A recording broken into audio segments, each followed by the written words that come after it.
People have been asking me to return the roll for spoilers thing. So Incredible. I do want to ask you if you will share some juicy details about anything on a roll of the D20. Let's see what you roll, and we'll see what gets shared. Okay. Let's do it. Ooh, that is... Hello everyone and welcome back to another episode of Geek Peek. Today I'm talking with Brennan Lee Mulligan about Worlds Beyond Number. I have been waiting for this interview for so long. I have so many questions for Brennan. We talked world building, we talked fan questions, we also talked some spoilers, so stay tuned for that later on. And I just love all of it. There's so many cool things to discover about this world, this podcast. So without further ado, enjoy the interview.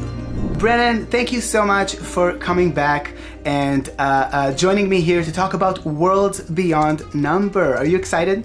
I am so excited, my friend. How are you doing? It's great to see you. It is amazing to see you as well. Shirt buddies. Show everyone. Yeah, shirt buddies. There you go. Hell yeah. Oh, it's so funny. Like, I got this shirt yesterday. It's been on the way for like 3 months. I'm not kidding.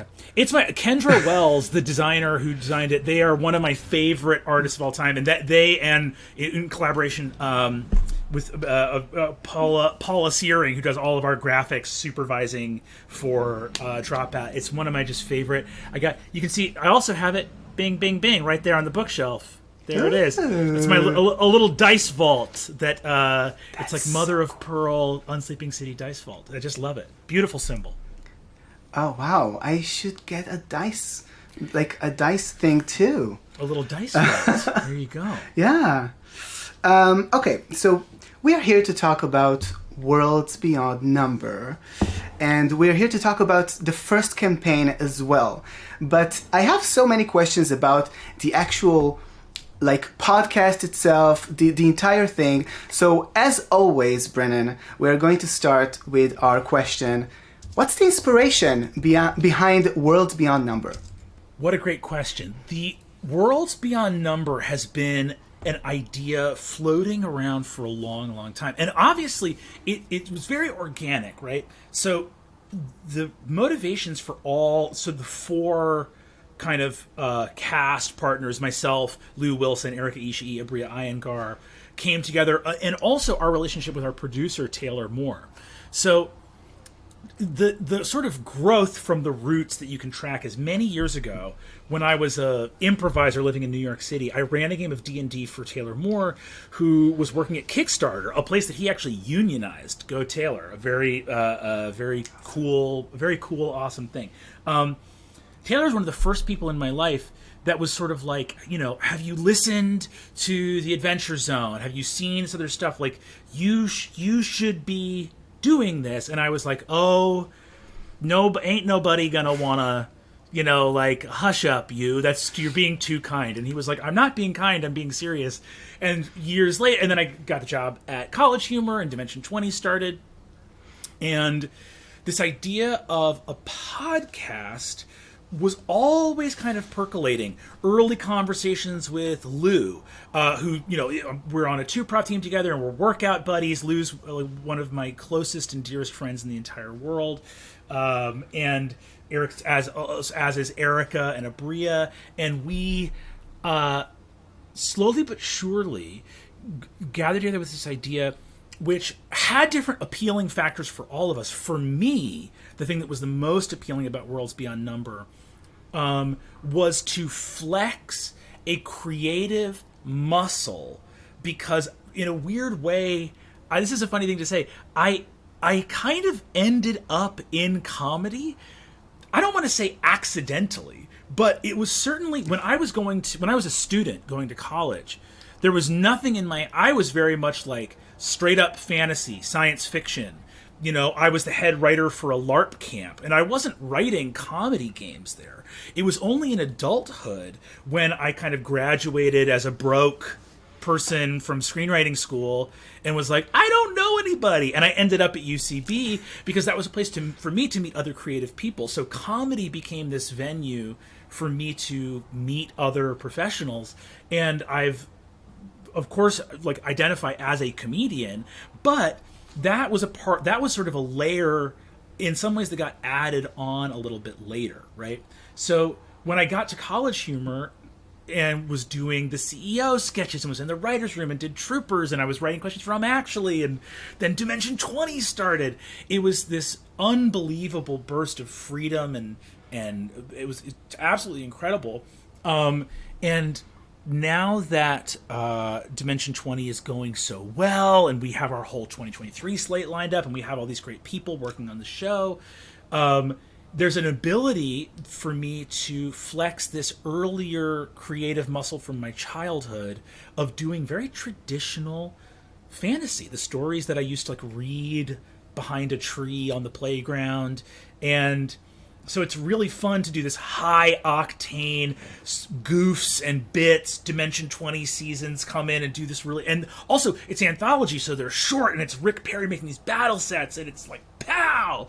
And then Worlds Beyond Number was a chance to play with a smaller group of people and do really long form epic campaigns that stretch this different creative muscle.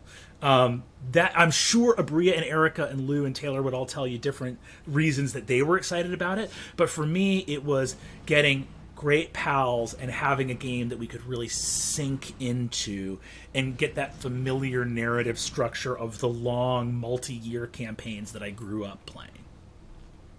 Okay, so there are a few things that I want to dive into. Yes.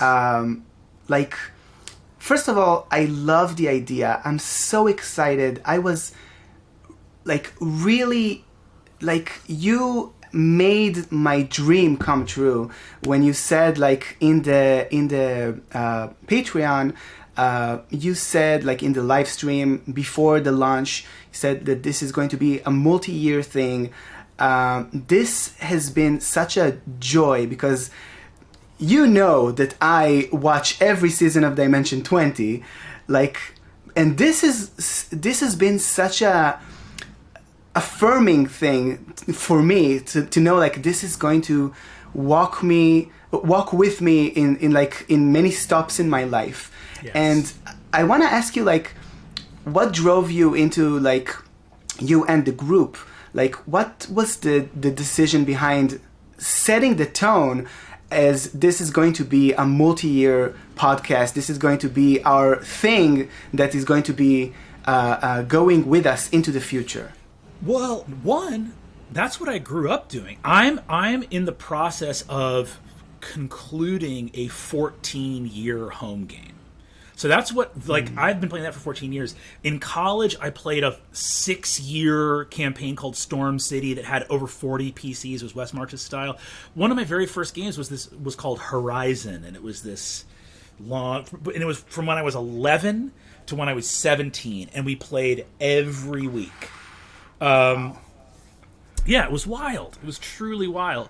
So that's what I grew up doing. Like, I cut my teeth doing multi-year epic fantasy campaigns, and so it's there's a lot of influences in this that it's a very, like, it's a story that you can already see from the previews. You know, there's magic and secrets and mystery and the world of spirits and empire and war and it's big stuff going on. But fundamentally, there's also a lot of, like, childhood nostalgia in this, in terms of, like, the Celtic fairy tales my mom read me as a kid, like Miyazaki movies that I would, like, watch over and over and over again. And just like Miyazaki has, like, you know, there's My Neighbor Totoro, and then there's Princess Mononoke. So there's, like, even within that, there's a big tonal shift between his body of work, right?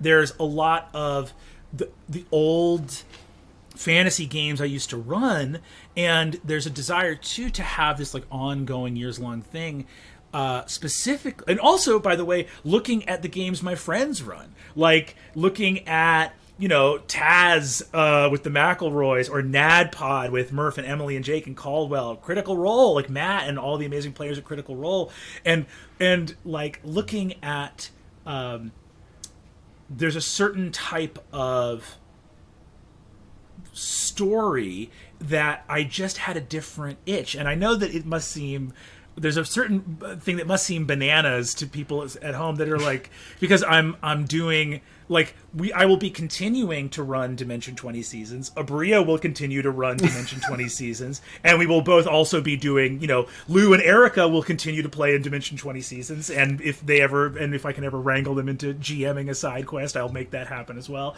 But, like, and then we're all going to be doing the podcast and running stuff there. So I'm sure people will be like, are you guys getting sleep? Are you okay? Are you... But the only thing I would say to that is, that yes, we are all getting sleep. Everyone's taking care of themselves.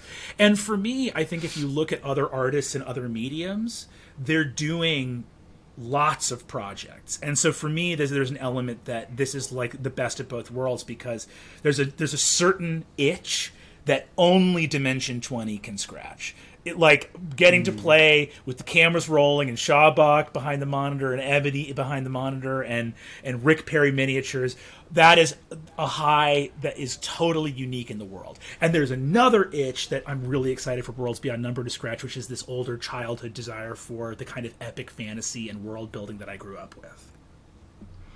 Okay. It's so good. I do want to shout out your mom for a second. You mentioned her the fairy tales that she had read to you as a child, and I do want to shout out Elaine Lee for the tweet with the video. That was my mom. I'm not on Twitter. My mom FaceTimed me and was like, "Sweetie, I need to let you know something. I've shared a video online." And I was like, oh, it's so cute. Izzy showed it to me, so I was like, oh, that's so sweet. Very, very cute. Mom is the OG. If you think I did not consult noted scholar Elaine Lee when I was doing the early world building for Umora, you better guess again, because it was absolutely. My mom gave me a whole reading list and a bunch of PDFs and stuff, because I was like getting into older going into that kind of like lore to help inspire and build out Umora. So it's really exciting. It's fun. Yeah, that's like, I want to talk about the world building too. But before we talk about like the actual world building, and if you want or can to share details about Umora. Am I saying it? Umora? Okay. Yes.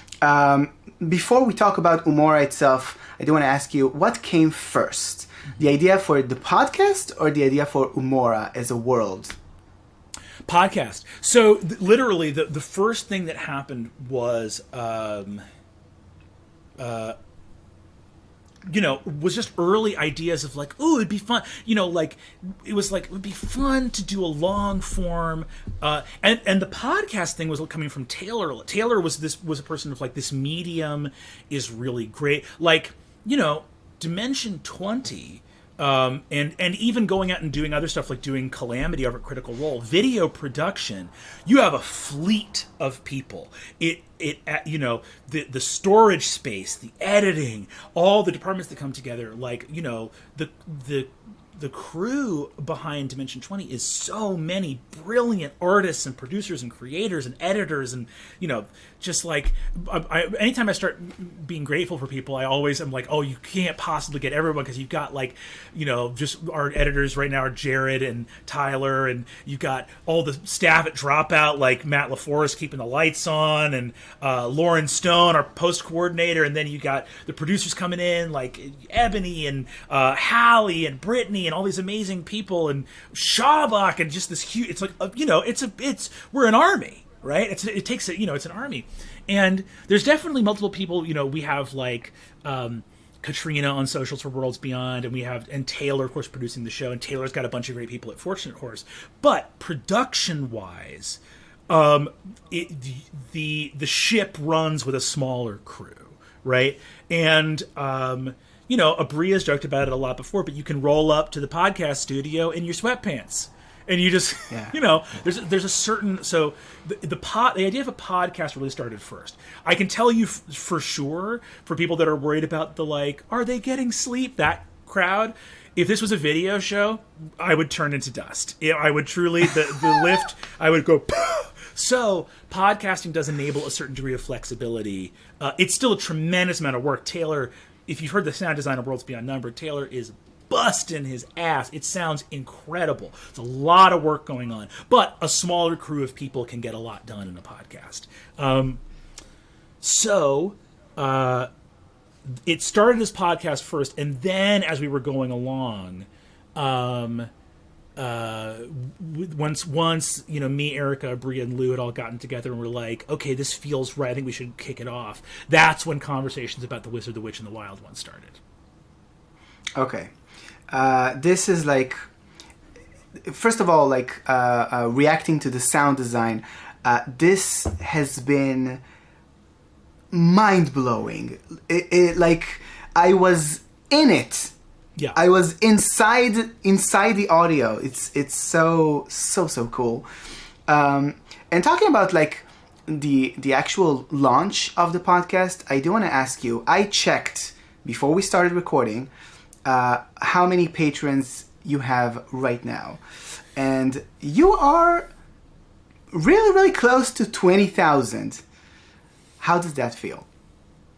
Nuts. Yeah, it feels nuts. It feels, we had did a little thing before launch where we wrote down how many patrons we thought we were going to get at a certain point in time, and we blew past my projection for the first month, I think in the first couple minutes, which is, I think, a testament to me being a dummy more than our amazing, patrons and listeners who, but it's just for folks that are listening to this interview,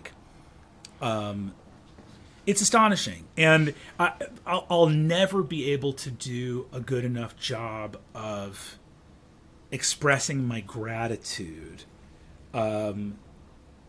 that people support the work. I'll never be able to express the gratitude fully. It's staggering. It's very humbling. It'll get you emotional if you think about it, because it didn't have to be this way. Like, in terms of my personal beliefs in cosmology, I believe sort of in nothing more than I do in luck. Right? Like that there's you can work really hard and you can set up the odds to be beneficial for yourself, and you can, but fundamentally the fact that people have connected and signed up and said, yeah, I want to support this, is such a huge generosity on their part, and I can only just stumble through the world in kind of a bewildered state of gratitude that people have chosen of all of the things to support this. And I just hope folks know that that bewildered gratitude is like a fuel in the furnace of making sure you do not regret your decision. I will work so hard to make sure that you feel like, and obviously with something like Patreon, it's, I've been very fortunate in terms of being a creature of the internet, in which people, when they spend money on your services, it's not just that they're buying the service, it's also that there is a part of it that they're supporting your work. They're supporting you and your collaborators and the institution that you're creating to make that art. So that support is almost too kind for me to think about, but also to the degree that there is something of value we are providing in exchange, I want to make that the best fucking thing it can be, and I hope you know that I don't ever take it for granted for even a single second. It is a wild experience for sure. I think in terms of taking it for granted, I don't think there's even one person familiar with your work and your personality that thinks you for 1 second take it for granted. It's such an amazing project. There's also I think in terms of thinking about the entire process of making something for patrons as opposed to a season of Dimension 20. Is there something that you do in your creative process differently when you are preparing something for this podcast as opposed to a season of Dimension 20? Process could not be more different. When we start a Dimension 20 season, I have to already be thinking about the end. Do you know what I'm saying? Like our longest seasons are 20 episodes. So, you know, the idea and Rick Perry needs to build the battle sets ahead of time.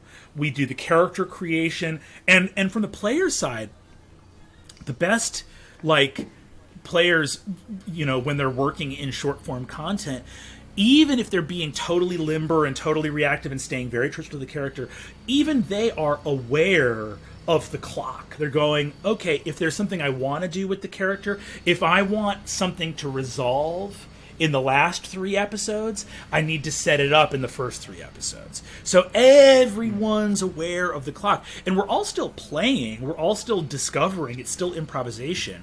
But like, you know, like just in like improvising on a stage, there's a montage where you're just going and it's free form, and then there's a herald where it's literally, yeah, we're making it up as we go, but it's 3 first beats, 1 group game, 3 second beats, 1 group game, and third beats with connections, you know, plus an opening at the top. So like improvisation can have really intense structures to it. And I think Dimension 20's strength has always been the incredible artistry of the minis, the incredible artistry of the editing, the incredible artistry of the cameras and the mini shots, and players and GMs that look in and know we're going to take off from this airport at this time. We're going to take some route that is improvised and we don't know, but baby, we're landing at 4:30. I don't know what airport we're landing at, but that's how much gas is in the plane. So that's when it's happening. And that's really intoxicating, and I think makes Dimension 20 very thrilling and amazing. And Worlds Beyond Numbers doing a totally different thing, which is we are really I have no idea. I don't know what's going to happen, you know, in 5 episodes, in 10 episodes, let alone that these campaigns sometimes go for like 150 episodes. You know what I mean? Like, they're huge, long campaigns, so it's really gratifying and really exciting. Yeah, I just couldn't be more amped, man. I'm really into it. Okay, so, like, you raise an interesting point here. Like, you say that you don't know what's going to happen in 5 episodes.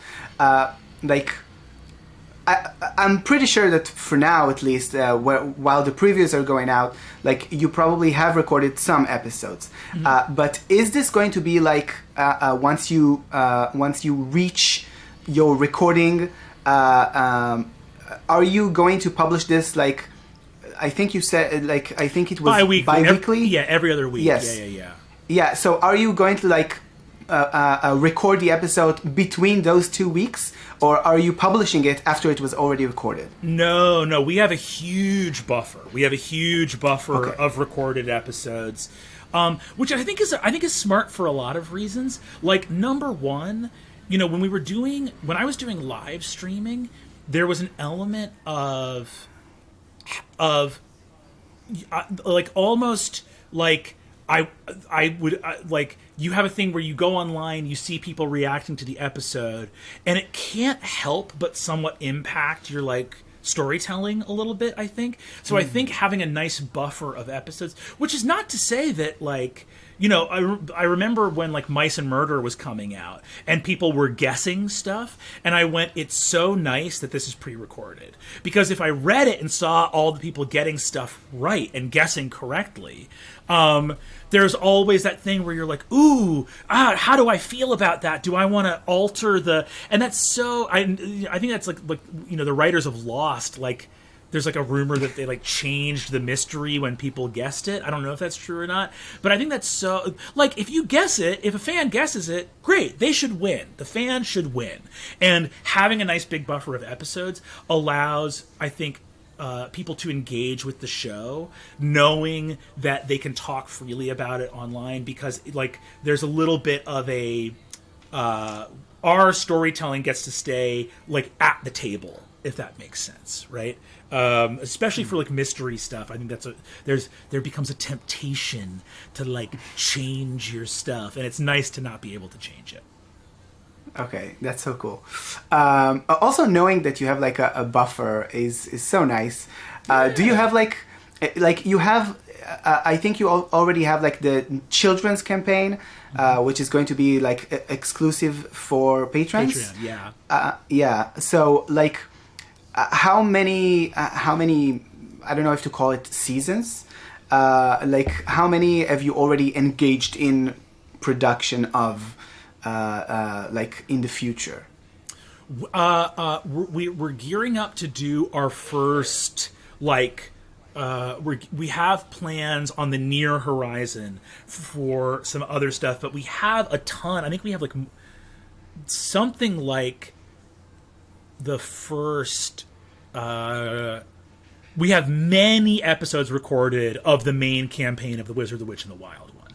So that one we've got a nice catalog of, and I think sailing around the corner are some cool one shots and other stuff that other folks are gonna other stuff like that is very much on the horizon. Okay, that's so cool. I do want to talk about Umora now. Yeah. Tell me a bit about Umora as like a world. Like, we've seen some, like, in The Wizard, we've seen like a bit of the world with, like, spoilers, the war and all of that. But what can you tell me about like the world of Umora and maybe even recent history or something like that? So that's a great question. I'll try to keep it a little bit bird's eye, because there's stuff like world map we've not shared yet. There's other stuff we haven't shared yet that we're gonna share on the Patreon as things go along. But essentially, I think the best way to understand Umora is as so it's not really medieval. It's a little bit later than that time-wise. The wizards that we've seen in the Citadel are able to reproduce magic in a way that has really transformed their society. So, like, the society of the Imperium, of the wizards of the Citadel, it's kind of a thing where their magic is reproducible and scalable in a way that really has transformed their society. And one of the things that you can kind of hear almost implicitly in the wizards talking is that wizardry, as opposed to some other forms of magic, is a little bit like new.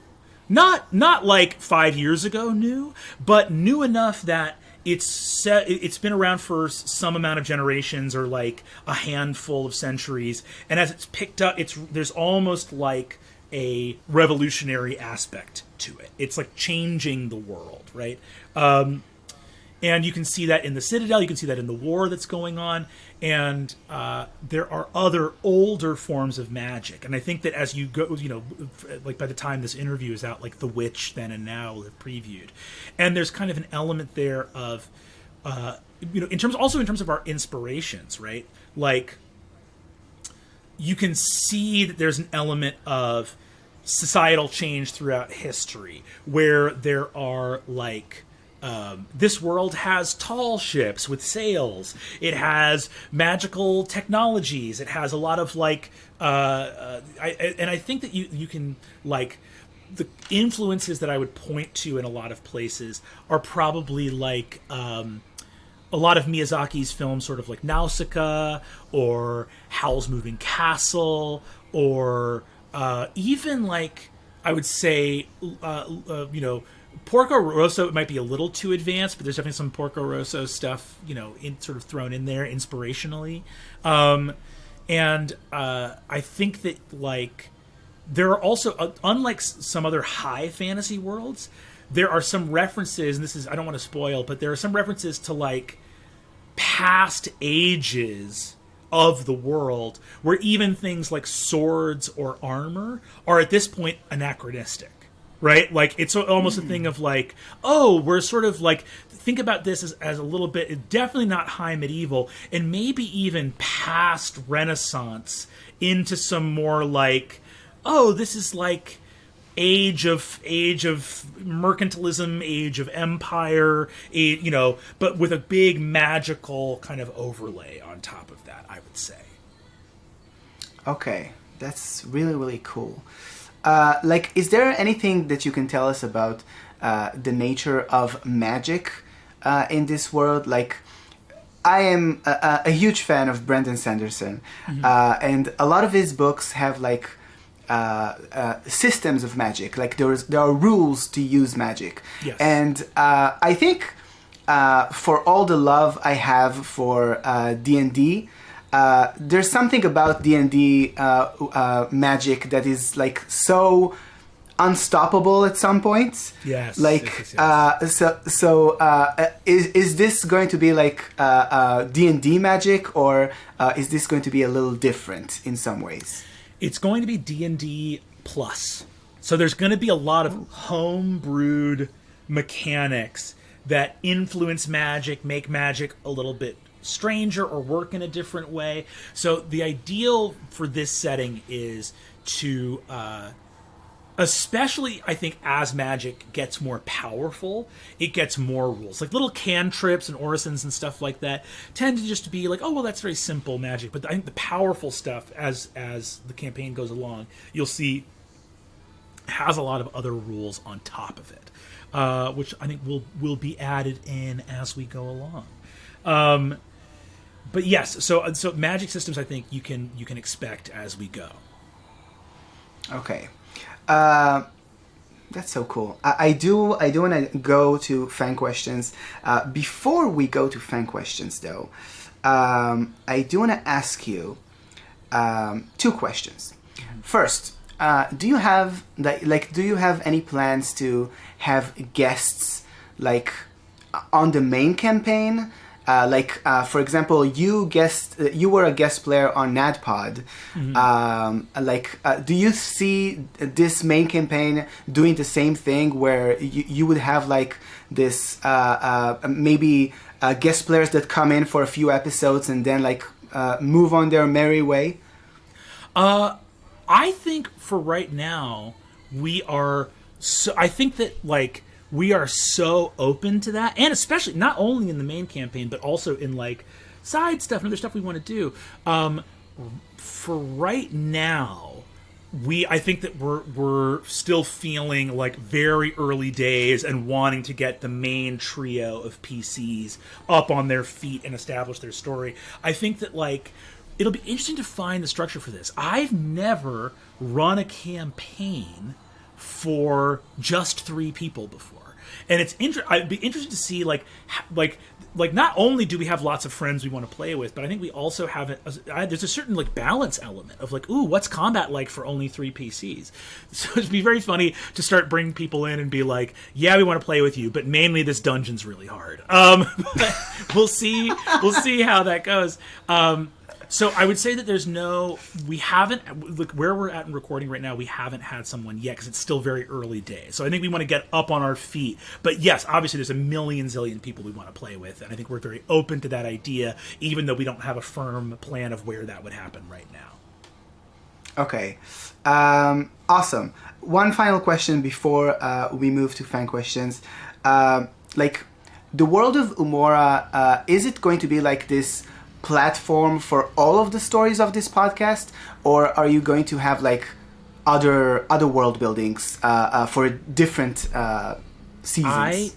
I cannot wait to get the other worlds. Umora is very much the world for this campaign. I mean, the name of the podcast is Worlds Beyond Number. We can't keep coming back to the same world. We gotta go.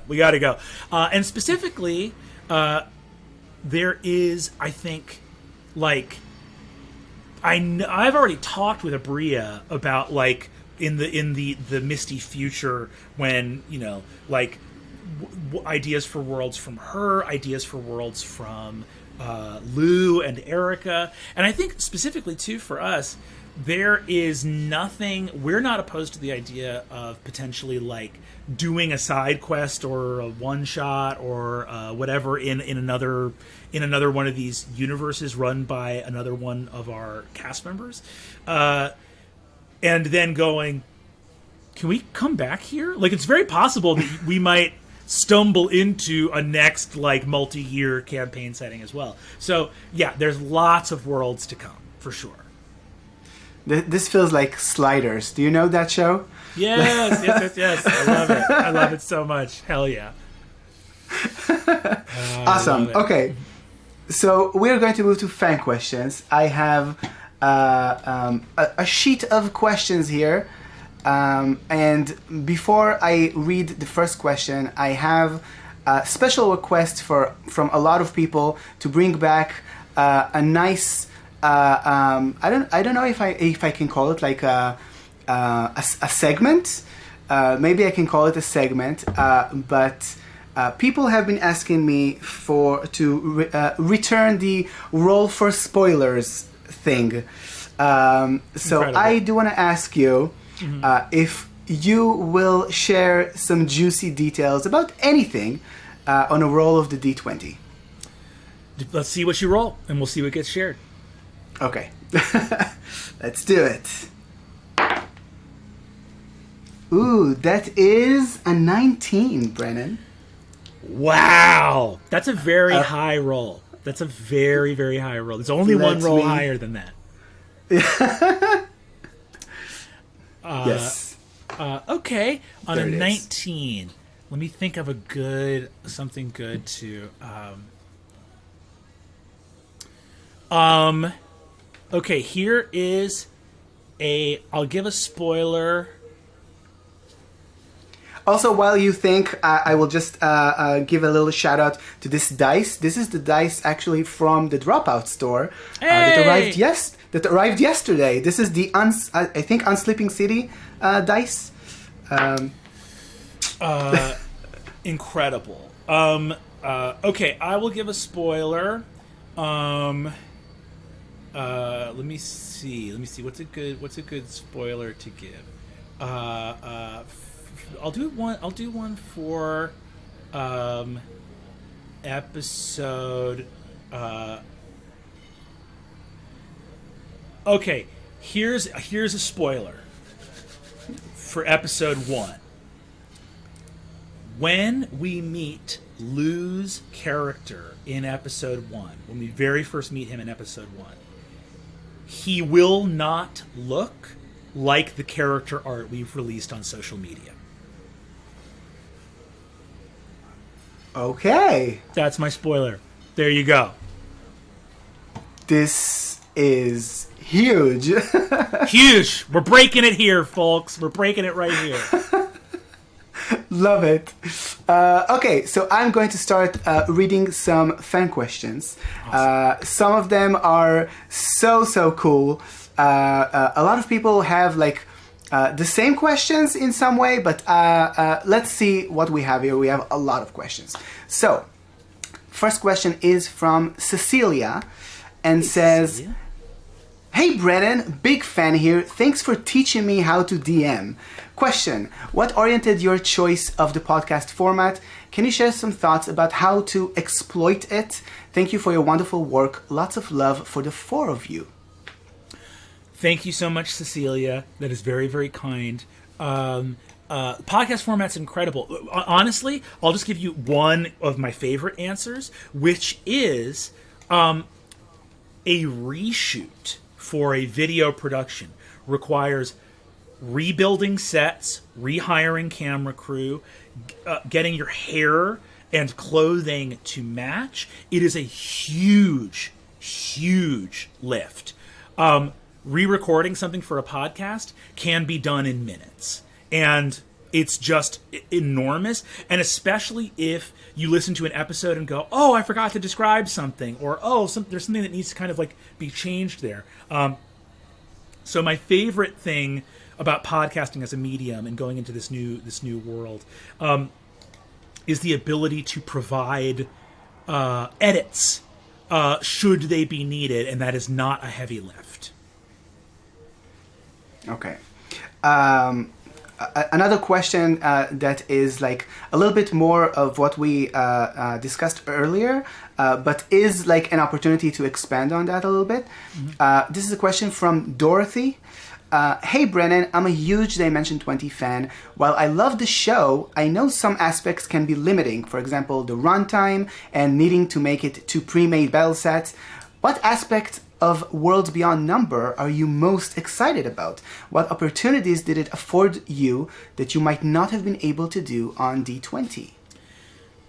Dorothy, thank you very much for the question. Also, Dorothy, my mom's first name. So there you go. D. Elaine Lee. Dorothy, also my grandmother's name. The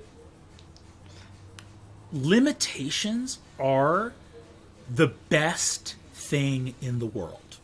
The limitations for Dimension 20 make it the show that it is. And the reason I'm so proud of Dimension 20 is because of the gauntlet that is thrown by, and limitations are the mother of creativity, right? Like what your medium is inspires you to rise to that challenge, and the structure provided by it gives you choices. Like there's nothing more terrifying than a blank page, right? Like structure makes some choices for you, which kickstarts the creative process.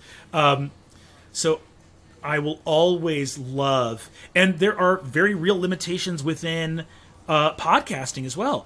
You can't see stuff; it's just sound. So you like Taylor's music and like things like the breath and the and like having to emote purely vocally. So let's be very clear. Worlds Beyond Number is full of challenges as well. A bunch of us very like expressive hand talking people on the cast have to learn to focus that performance, try to make it purely vocal. So there's a tremendous amount of challenges in Worlds Beyond Number, and I would say that those challenges are what I'm most excited for. It's a new medium, and there are new limitations and new forms to learn, and that's deeply, deeply exciting. That's so good. I love this so much. I'm so excited for the main campaign already. Let's go! Let's go! Okay, the next question here is from yourself, or your clone. The question is from Mulligan Lee Brennan.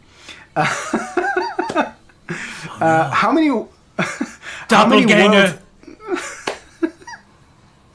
How many worlds are there? Will we see you as a player soon, as well as you DMing the epic campaign? There are, so the technical amount of worlds is beyond number, so I can't tell you. It's in the Infinity. title. Hey, Mulligan, it's in the title. It's beyond number, okay? So you don't ask for a number. It's beyond that.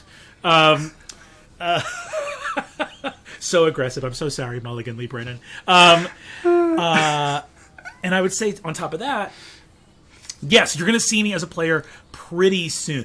For us, pretty soon. Because again, the bi-weekly release schedule means, we've recorded a nice little batch of episodes, but it's releasing bi-weekly, so that'll get us a couple months in. But we have plans already set up for the first other world that we're going to go to. So I think you'll be seeing me as a player pretty soon. Okay. That's amazing. The next question here is a little deep, so get ready for it. The question is from Emma Rose Miller. Your genius brain has obviously absorbed a huge amount of myth, story, theory, philosophy, theater, media, etc. In Adventuring Party and Adventuring Academy, you've talked about using those sources for inspiration and as source material. But Worlds Beyond Number is a multiverse. Are you worried you will run out of unique material? What do you do when you have hit every genre already? How do you make something new again? Emma Rose Miller, thank you so much for this question. This is a really cool question. I never grow tired of a genre. Does that make sense? I've never been like, I can't see another X kind of movie.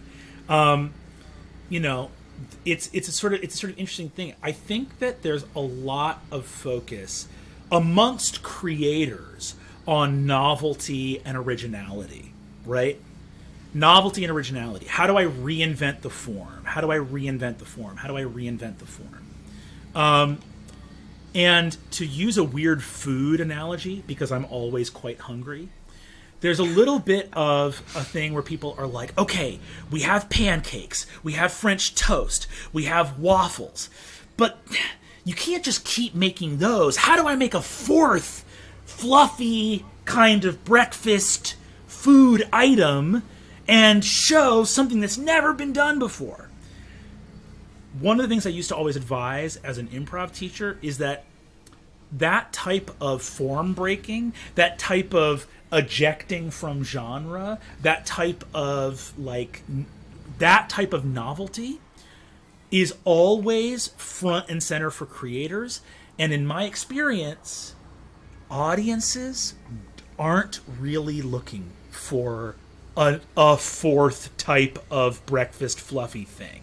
What they're looking for most often is a really amazing pancake, because you need to eat breakfast every day. You need breakfast every day, and we need new stories all the time.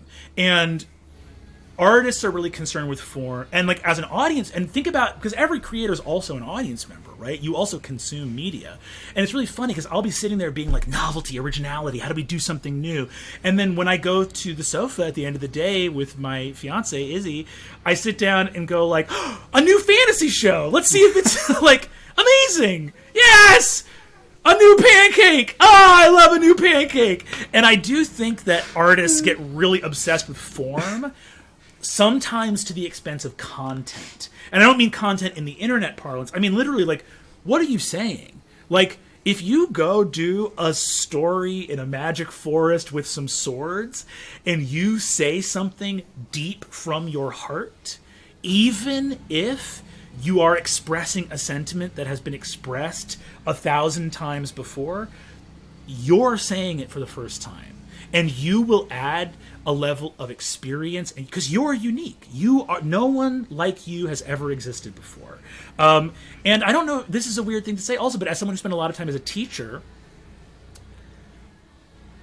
audiences, students, human beings don't mind repetition.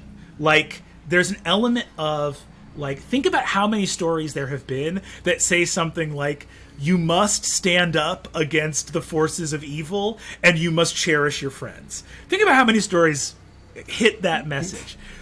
A billion of them. How many of them do I love? 100% of them. How many new ones of them will I watch and go, that's the best thing I've ever seen? Countless. So yes, you should, yes, novelty and originality and and expanding, but like, you're never, like, the fear hits artists and creators especially hard of like, is this new? Is this original enough that it's even worth sharing? And you want to make sure that there is that you have hopefully like an interesting take. You want to hope, but again, if you're being authentic to yourself, that's the originality. You're already unique. Your collaborators are already unique. That's the originality. Make a good pancake. Make a good pancake because people want the pancake. They really want it, and they need new pancakes all the time. Yes, we do love pancakes. We love pancakes. You're sitting there like, could it be a cube of dough? And people are just like, man, I really wanted a pancake. You know what I mean? So that's I think a little humility. I think a little humility that like, you don't have to reinvent the form every time. As long as you're doing something from the heart, it will carry the originality of the earnest sentiment of you being a unique human being on the planet, I feel like. This is a good question to finish this on. Brennan? Yes. This is from Iron Ninja. And the question is, from the Instagram Live to now, how has Cram Daniels affected your life? I'm on that court every day. I'm practicing free throws. I'm shooting threes, all right? I'm working on posting up, and I'm working on going hard in the paint, okay? And people go, hey, you're a weird homeschool kid that became an internet dungeon master. And I go, That's because nobody believed in my reasonable hoop dreams TM. Okay, and Cram's coming. Cram Daniel and Slam Daniels are coming your way. And if you think for 1 second that I'm not gonna win the Space Jam, the non trademark Space Jam, you got another thing coming. All right, Cram Daniels is the way, the truth, and the light. Go Cram. Okay. Brennan, these are all the fan questions that we have time for. Before I let you go, I do want you to tell people where they can find the podcast, and also show with us like the one thing that you are most excited for them to see. Okay, the podcast is wherever fine podcasts are casted. So whatever, there's a million different apps that you can listen to podcasts on. You can also just go right to the raw like source feed and listen there if you want. But different podcatchers are sort of all over. Whatever you, Apple Podcasts, Spotify, it's in all those places, right? And we're releasing the main campaign, and that is just going out to the world wherever fine pods are casted. We also have a Patreon if you want to come and join us over by the fireside, and that'll have Oren's there as well. Come kick it with us over there. And that's where we'll have our fireside chats, which is where we talk about the week's preceding episode. So that's Patreon exclusive. We'll have the Children's Adventure, which is our big character creation narrative prologue, which is like 16 hours of like adventure content about the little characters when they all first met when they were kids. So that's Patreon exclusive.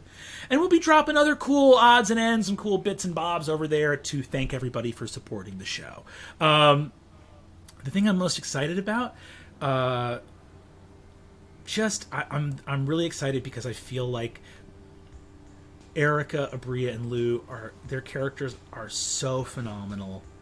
There's so much incredible heart to them, and I just really think people are going to fall in love with Ame and Suvi and Ursulon, and I can't wait for them because it feels every time I've sat down with them, it's like I'm 9 years old with a fantasy book under a tree out in the summer, reading it again and getting whisked away to a world of magic and fantasy. And it just feels really great to be able to create that with people that I truly love. Hey, thank you so much for listening to this episode of Geek Peek. I hope you enjoyed. And before I let you go, I want to thank the individuals who went the extra mile and became my patrons. So, thank you so much to Arthur Morrill, Bob Prescott, Lexi Gardner, Cody Neville, Charlie Fisher, Stote Dross, Laura Hamilton, Maggie, and Grace Bauer. If you want to join them, head on over to patreon.com/The Oren Cohen. Thank you so much for listening, and I'll see you in the next one. Bye for now.